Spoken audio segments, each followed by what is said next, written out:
It has just been announced that Jess Hilarious is the new permanent third chair of The Breakfast Show. We'll talk about it tonight on The Midnight Show. Starts now.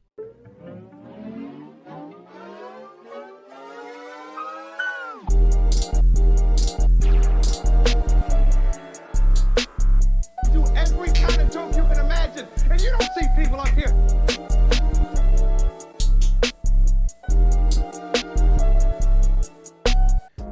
There's a term that was coined by Opie and Anthony. It's called a hole.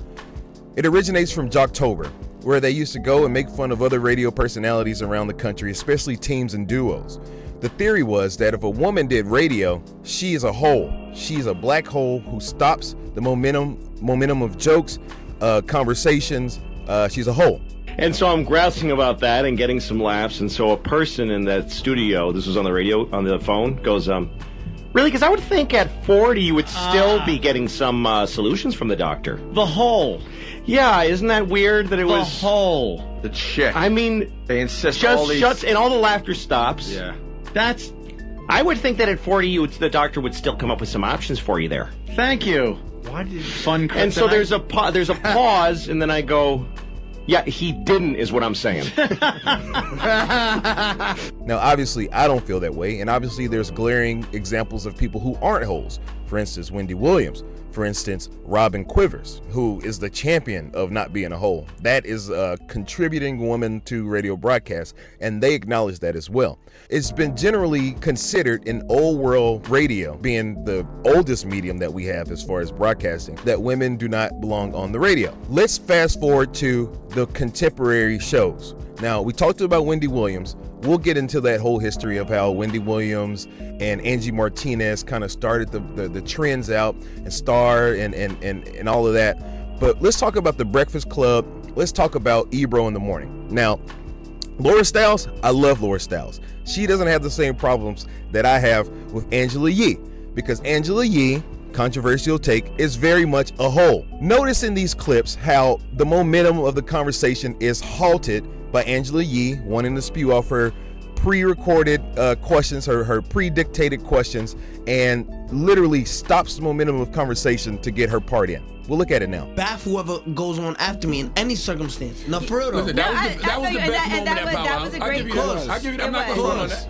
But to kind Hot of, 9, take notes. but what about the fact that a lot of the venues, because you could be doing these huge... Listen, I corrected it. But you know what I don't like? When you tell people that something's offensive like that, the word midget's offensive. Okay, so there's controversy. Angela Yee leaving. She's got her fame. She clawed her way to the top. We love our queen. We love the fact that she's doing good. She has her own show now.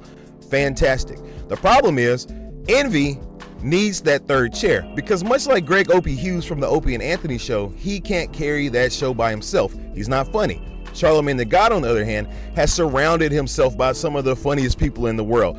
He's doing stuff with Andrew Schultz. He's being personally groomed by Stephen Colbert, who is the reigning king of late night television. You are a late night host on The God's Honest Truth with Charlamagne the God, which I executive produce. Hey! Now, if you watched our last episode, you know we talk about late night television on here a lot.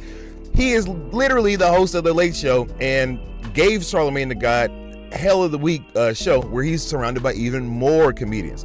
He has timing because he's interacting with Andrew Schultz and everything, and he really does bring lifeblood to the Breakfast Club and keeps it afloat, because DJ Envy cannot do it by himself, especially now that he's embroiled in all this controversy. Now, they've been trying to legitimize themselves by having discourse with political candidates. Now, this is the second part about this, and we'll get back to Angela Yee.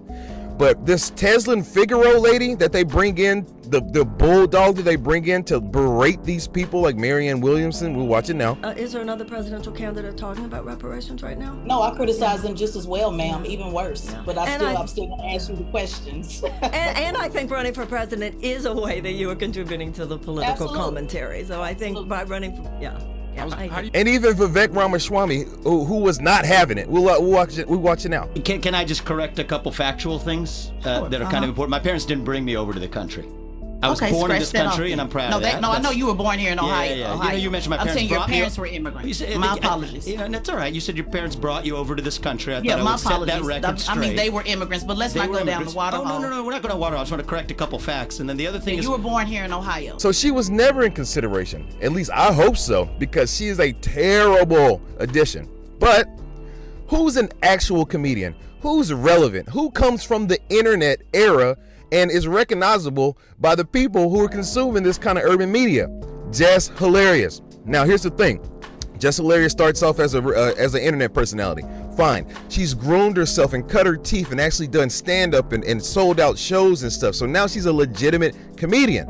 But at the same time, with that meteoric rise to fame and her shifting into the mainstream, Jess Hilarious was my opinion, and we talked about this weeks ago. Jess Hilarious was my opinion from the beginning to be the best possible person to take over that third chair, to give a little relief to DJ Envy, and for somebody relevant and competent enough, comedically timed enough to bounce off Charlamagne the God. I think it's the perfect addition to the situation. Now here's the problem. The way she handled herself with Sexy Red showed why she deserves that job. Because here's the thing about women in media. They want you to get mad. They want you to get catty. They want you to have a cat fight.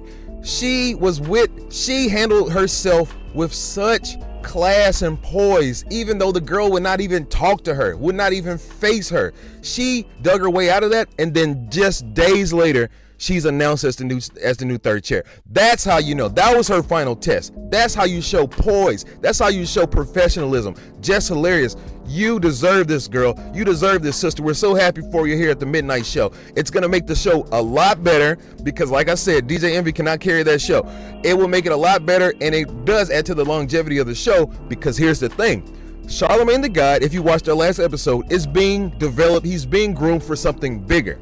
Now, obviously, Tom Joyner, who's another radio personality, if you guys don't know, he used to do 2 radio shows. He used to go in the morning, start a radio show, fly to another state across the country, and do another radio show. So it can be done. And obviously, Opie and Anthony, when they transitioned over to Sirius XM Radio, they would go from the terrestrial radio station, walk across the street, and then do satellite radio. So it can be done. And maybe Charlamagne the God, as a staple in the urban culture, when we think about interviewing black people, when we think about interviewing rappers and artists, we don't even think of DJ Envy, but we do think of Charlamagne the God. And I'm so happy that Jess Hilarious is now in that same conversation.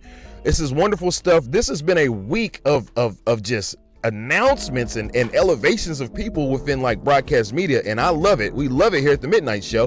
That being said, if you like this kind of content, make sure you like, comment, and subscribe. Push that notification bell so that you know every new video that comes out, and we'll see you next time. This has been Rick Ruby for the Midnight Show.